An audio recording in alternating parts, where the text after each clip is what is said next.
Hey Black Sheepers, it's Hooch, the Black Sheep of Christ.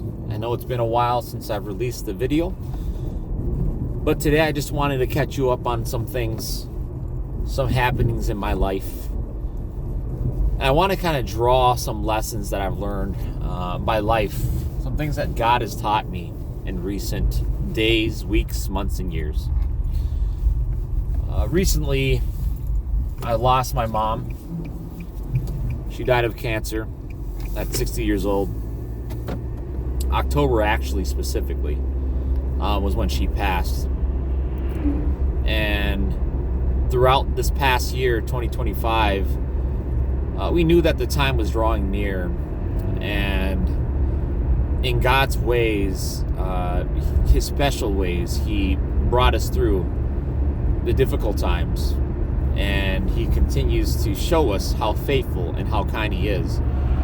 And I can sit here today and say to you that without the grace of God working in our lives,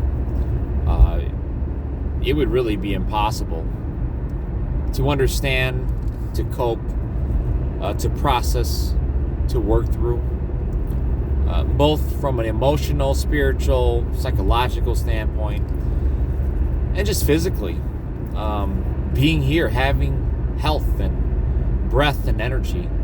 There are obviously a lot of things to be thankful for. But the Lord is good and He is kind and He's been gracious to me.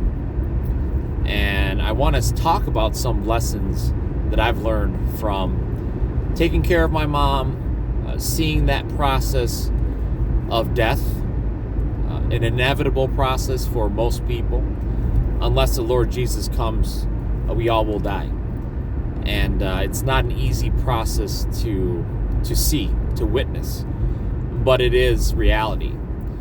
And you know me, I'm really all about speaking truth, especially when it comes to reality.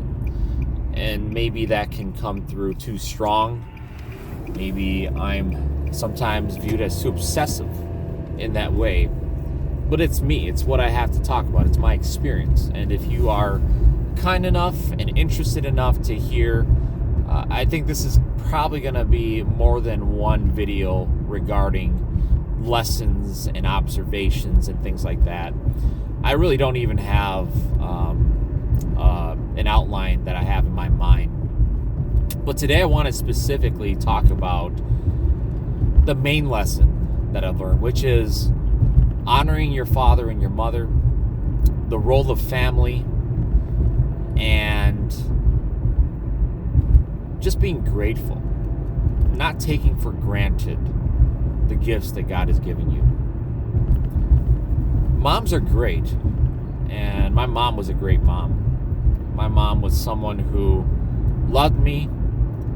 She loved me unconditionally, and I have to say that for a good chunk of my life, I took her for granted. You know, when you're younger and you think your mom's going to be there forever, there's a day that will come where if you live long enough, she will not be there. And that day came sooner than I thought. So the context of the story really is, my mom had cancer at in her 40s. I think she was in her mid-40s. And I remember being a younger Christian, perhaps having too much zeal, perhaps being too reformed, too, in a way, hard-headed, hard-hearted. When she was diagnosed with cancer, I think I really hurt her. And what she said to me, when she told me she had cancer, my response was, in essence, and I think I tried to say this the best I could, but the best I could just really wasn't good enough. And what I said to her was, sorry to hear, Mom, but yeah, I mean, that's really why it's important for you to really think about your relationship with God. That's why it's really important for you to have peace with God through Jesus Christ. And though it was the right thing in terms of truth to speak, I can look back and I can say that as a son, I did not have the compassion I should have had. I say that with truth and with a good conscience before God, that I just wasn't there in the way that I should have been. I was, in a way, I did take my mom for granted, and therefore, I just assumed things would turn out well. Things would go well, she would get treated, and she would be on her way to full health. And I didn't realize what I realize now is, life isn't really given.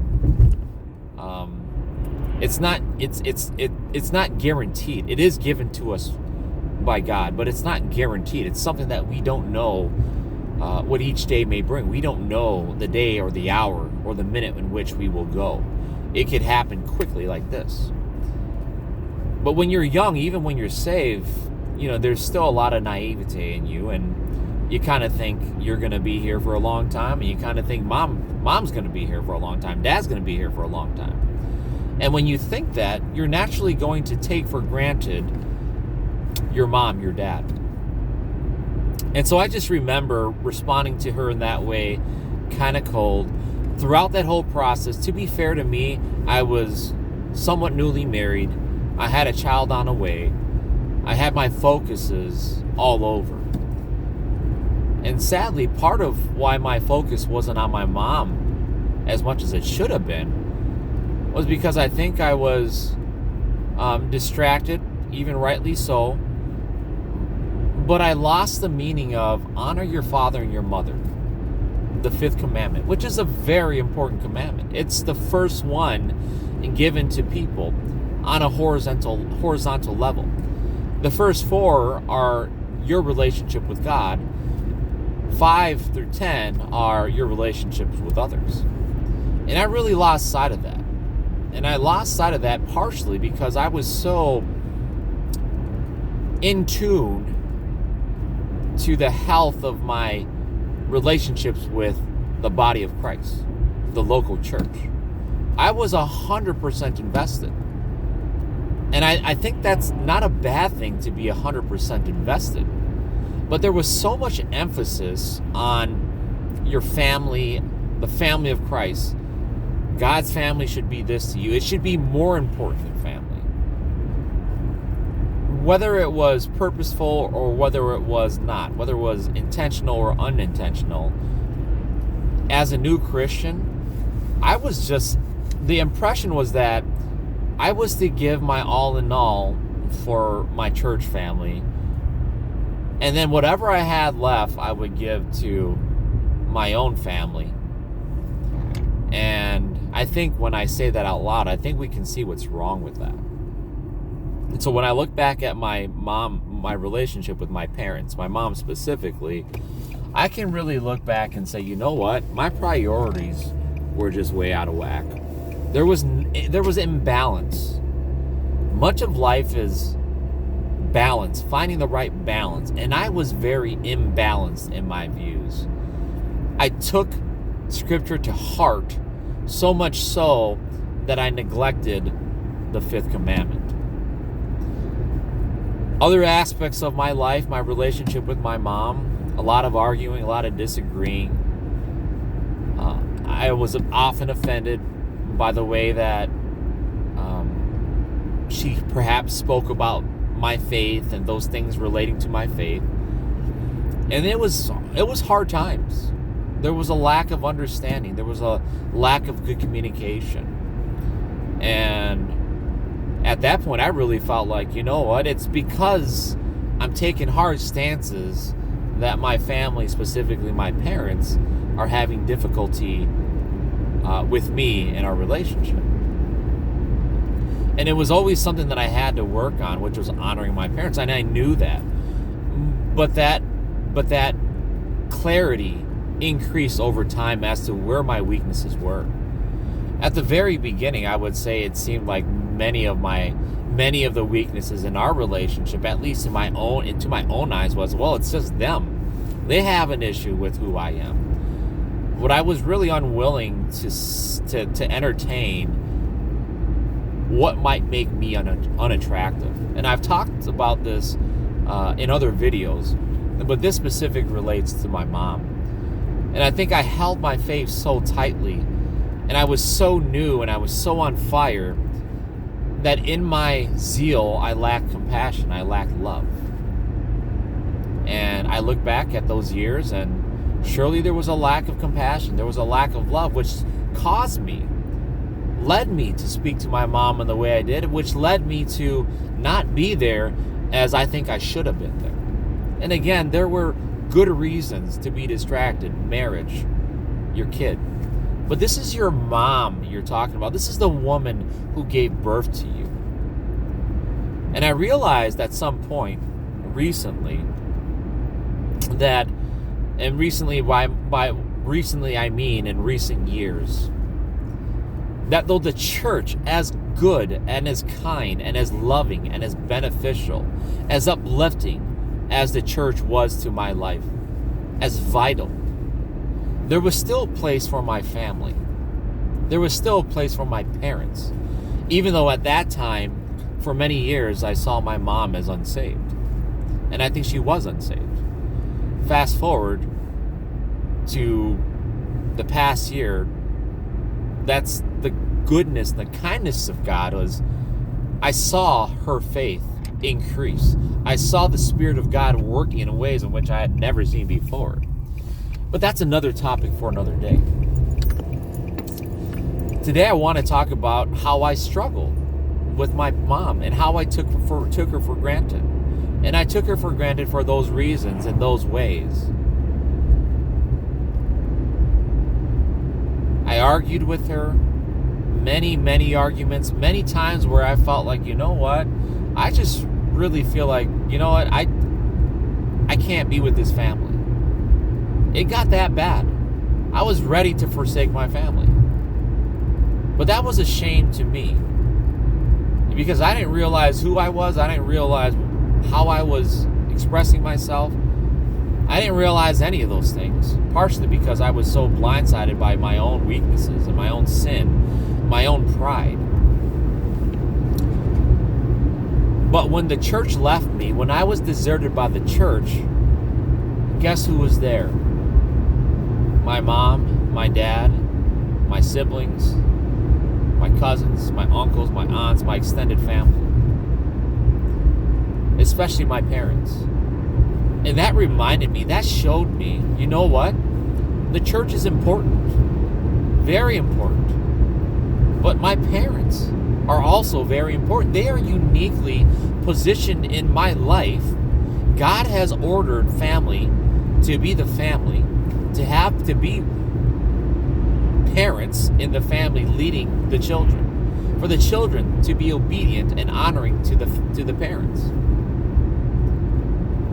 And I lost sight of that. But the Lord gave me time. The Lord gave me time. And I just thank God that what I'm telling you was not the end of the story. Rather, it was just the beginning. I was a mama's boy growing up. I, in many ways, was a mama's boy until I got married, and even the first few years of my marriage. My mom did everything for me, just as many moms do for their sons. And I was pampered. I was cared for very well. I didn't really even have to work until college. My mom didn't force me to. My parents didn't force me to. They loved me that much. I focused on soccer. I was well fed, well taken care of, got what I want, was a spoiled brat in many ways. I mean, and even with that, in my teens, you know, you get to your teens and your hormones are everywhere and your priorities are everywhere, and family is not your priority. The girlfriend comes along and there are distractions, friends, etc. And this is while also being unsaved. I wasn't raised in a Christian home. And even after all the love and the care that my mom showed me, up into the first bout of her cancer in her 40s, I realized I took her for granted. I did not love her the way I needed to. So it was 2011. The day my son was born, my oldest, was the last day of my mom's chemotherapy session. And I remember being very happy about the birth of my son. But sadly, I don't remember being so happy about not the birth of my mom, but the end of my mom's treatment. That based on the trajectory of her health, based on where she was at in her chemo, her cancer treatment, it was all ending. But I don't remember being thankful to God for the success of it. I don't remember being thankful to God for extending my mom's life. And I wasn't thankful enough, at the very least, because I took my mom for granted. I took God for granted. I took his blessings for granted. I took the gifts that he gave me for granted. And my mom was surely a gift. Life went on. She was in her 40s then. Fast forward, 2025, the winter. My mom had gone to the hospital several times. Boom, we found cancer. Cancer's back. She had stomach cancer 15 years ago, 16 years ago. She was treated. She had radiation. She had chemo. She had surgery to take out a significant part of her stomach. And things were smooth sailing for so long, and we just assumed, hey, you know what, mom's going to be okay. She's probably going to even outlive dad. Dad's healthy. I think he's got more chronic issues. Mom's going to be fine. In that time, many, many trials, many, many disputes, many, many arguments. Boom, mom's diagnosed with cancer again. Oh, it's stage 4. Oh, now she's got to have all these tubes in her. Oh, they're going to go through chemo. We got to figure out what's going on. Immediately, your world is just completely changed, turned upside down. And your priorities change.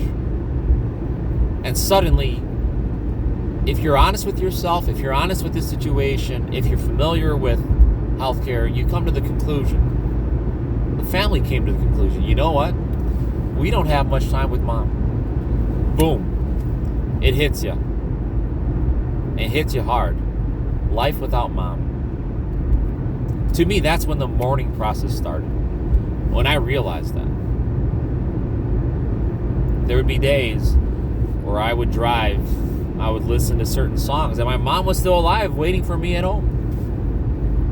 And I would just cry. And I would cry because I knew that there would be a day where mom wasn't there. There would be a day where I would no longer hear her voice. Even the lectures, even the complaints.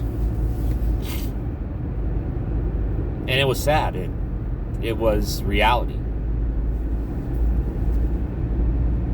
But in God's mercy, when that time hit, it's like you go from planning, thinking about the future, really, really, really just thinking about now, today. What are you going to do? How are you going to do it? What are you going to spend your time on? What are you going to spend your energies on? What are you going to let go? What are you going to keep? And, you know, God uses difficult things to humble you.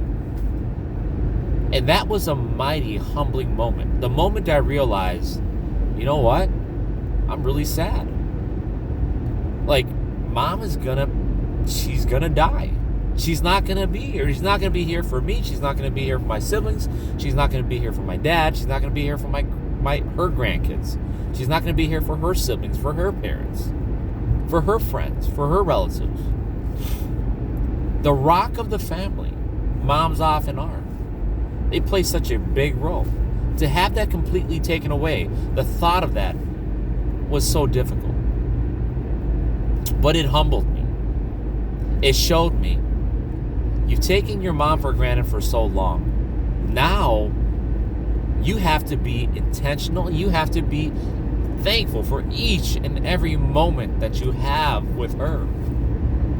And the broader application is you have to be very thankful for each and every moment you have with other people in your life. You have to be thankful for each and every blessing that the Lord gives you. And when you're humbled, when the Lord cuts you down and He shows you, yes, that this is going to bring difficulty to your life, I think the Spirit really forces you to confront your own sins, your own mortality, your own weaknesses. And that's what it did for me. I cried so many times, not only because I knew Mom wasn't going to be there, that I was going to miss her, that life would be forever different, at least upon this earth. But I think some of that mourning was because of mourning my own sin. Mourning how I sinned against my mom, how I did not honor her in the way that I should have. On the flip side, some of that crying, some of those tears were probably actually even tears of joy.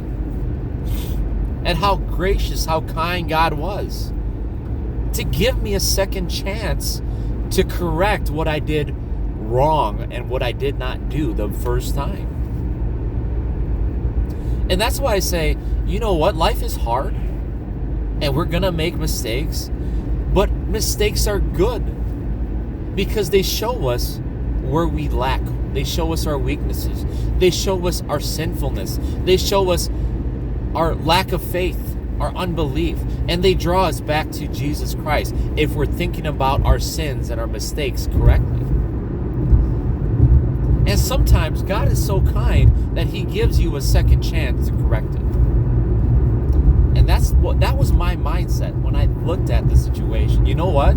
I'm not going to let this happen again. I'm not going to take Mom for granted. And thus, the year played out the way it did. I did what I thought I needed to do to be near to my mom, to take care of her the best I could. At the end of the day, you know, it was my wife and my family. Talking about my family. It wasn't me, really, the MVP of my family. My wife, as a wife often is the MVP. She was.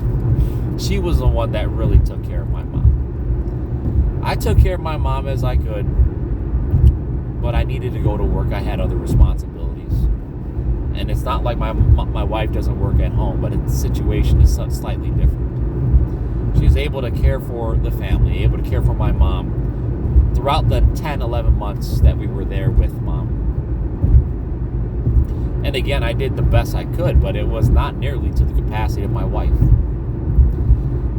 And I'm thankful for my wife, and I'm thankful for the time.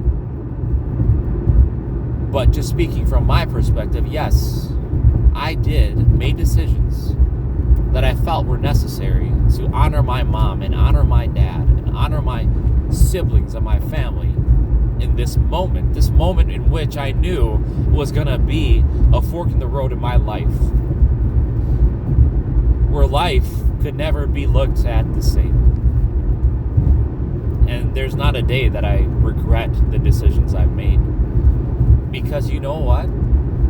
In that time, I got to know my mom in greater and more significant ways than I ever did. In that time, I was able to express my love and my care for my mom in more significant ways than I ever did. And I think my mom, if she could be here now and talk to me and talk to everybody, she would probably say the same thing. And perhaps she has already said the same thing throughout her time in the past 12 months of her body slowly dying away and coming to that realization. Being able to meet with people, talk to people, share what she's learned. And I'm just so thankful. God is merciful. He's a forgiving God. And I think to myself, there could have been so many ways that this could have all worked out. For so long, my mom's relationship with me was close enough, but not close. It was close enough superficially, but not close enough from in here. Even years back, I saw our relationship growing closer and closer. There was one breakthrough conversation / argument that I had with my mom where I was able to pour out my heart to her, just straightly state how I felt as a son, where my concerns were, where my hurts were. And she was able to do the same. And my mom, if you're wondering who I'm like, in many ways it's my mom. My mom was very straightforward. She was very passionate. She was blunt at times. And I think that's probably why we clash so often. But in that breakthrough conversation, we came to a better understanding of each other, where we stood. And that was well before the cancer came, the second diagnosis of cancer, of stomach cancer recently in the past 12 months, this past year. And to me, that was another providential mercy of God. There was breakthrough, there was understanding, and that opened the door for us to be together every day in the last 12 months of my mom's life. That opened the door for me to be with my family basically every day, to be close, to be together, to be living with one another, eating and doing life together. And apart from those mercies, from that gradual melting of hearts, my heart, my mom's heart, things would have been really hard. But that is the kindness of God. And it was through those things that I can look back now and I can say, you know what? I did not honor my mom and dad. But you know what? The Lord gave me time. And He gave me a second opportunity. And so long as I have breath in life, I need to work towards that. My mom is no longer here, but my dad is here. How am I going to honor my dad?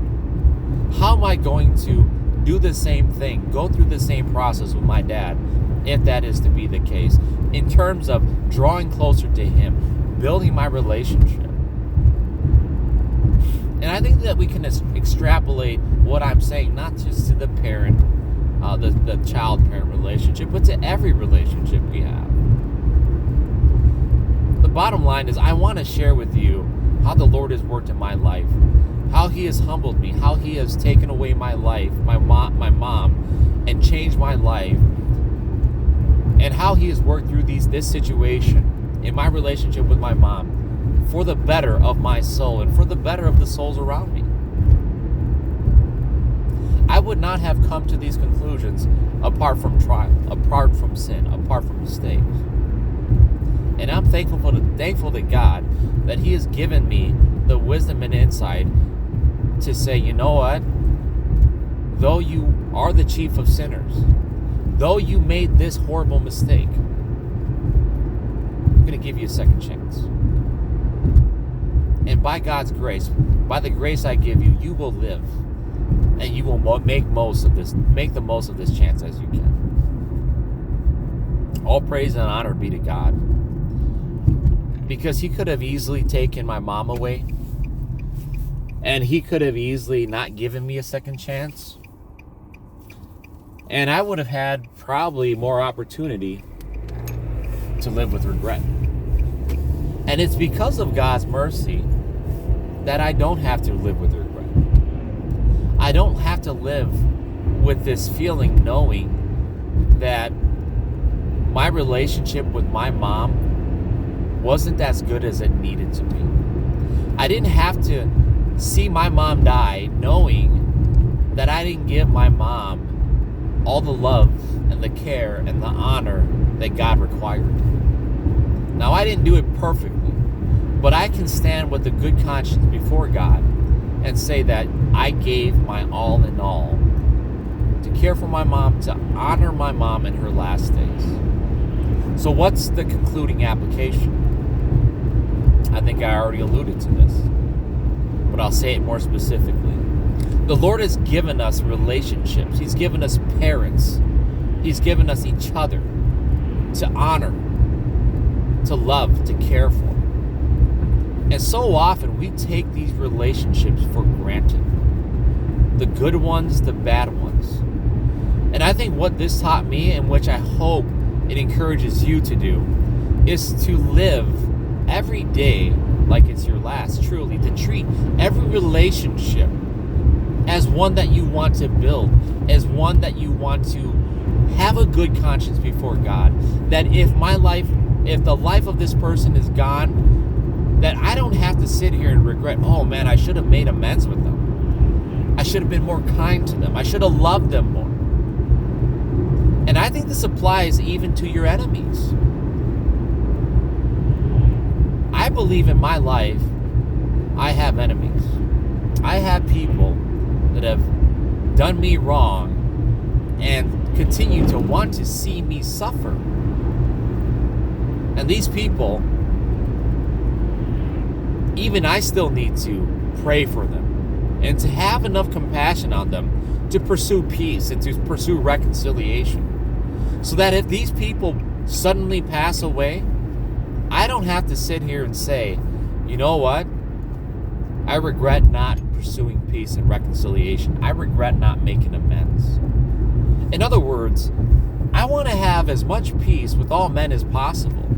And one way you do that is to not take people for granted and to pursue them, and to pursue them as God gives you opportunity, to pursue them intentionally. To have a heart of forgiveness, to have a heart of openness, to have a heart of love, and to have a heart of care. To me, that's it. So whether it's your parent, whether it's your spouse, whether it's your wife, whether it's your child, whether it's your niece, your nephew, your sibling, your brother, your sister, your grandparents, your uncles and aunts, you want to, the best you can, live in such a way in which there is complete peace, as much peace as you can have, maybe not complete, but as much as you can have with each and every person in your life.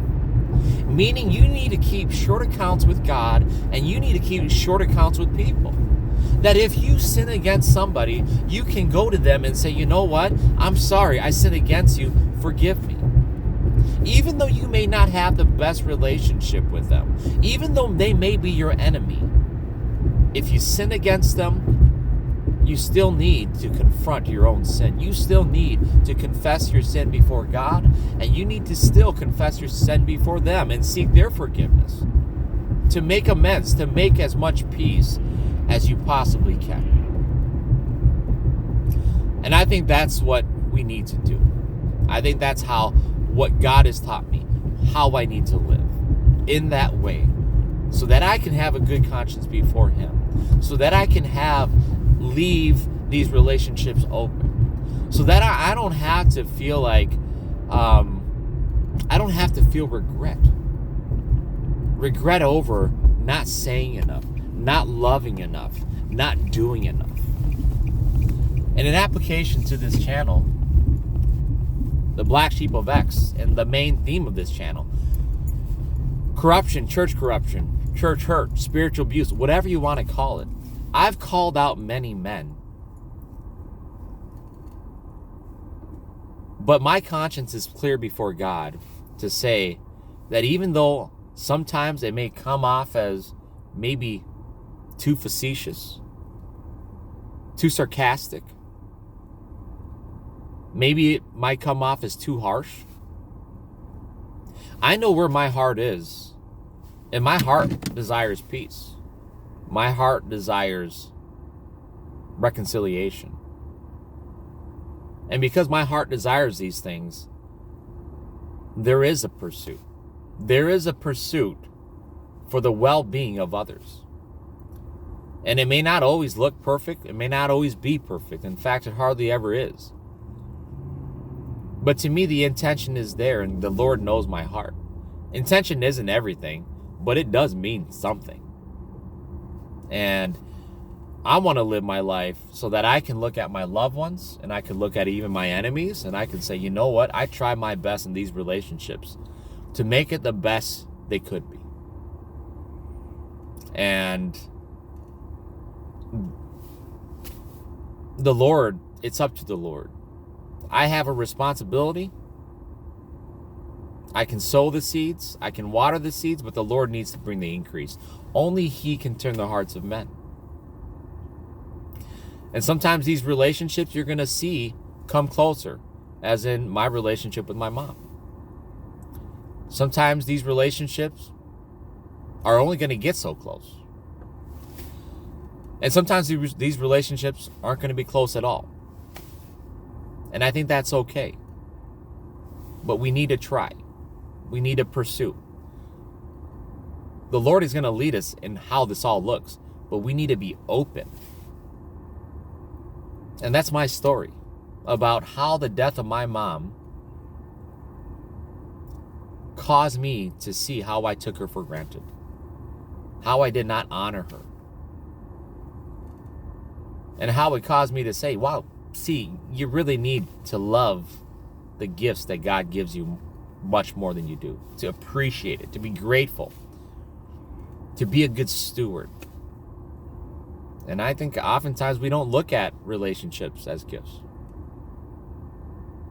Anyways, if you have any comments, any questions, drop me a comment, or send me a message, do something. But there's many more things that I want to talk about in regards to the loss of my mom. But today's topic is that the main lesson I learned: do not take your mom, your dad for granted. Honor them. You can do both. You can honor your parents, even if they aren't Christians, while at the same time loving your brother. I don't think it has to be one sacrificing the other for the other. I think there's a balance, and that's what I learned. Thanks. God bless. Have a good day. Bye-bye.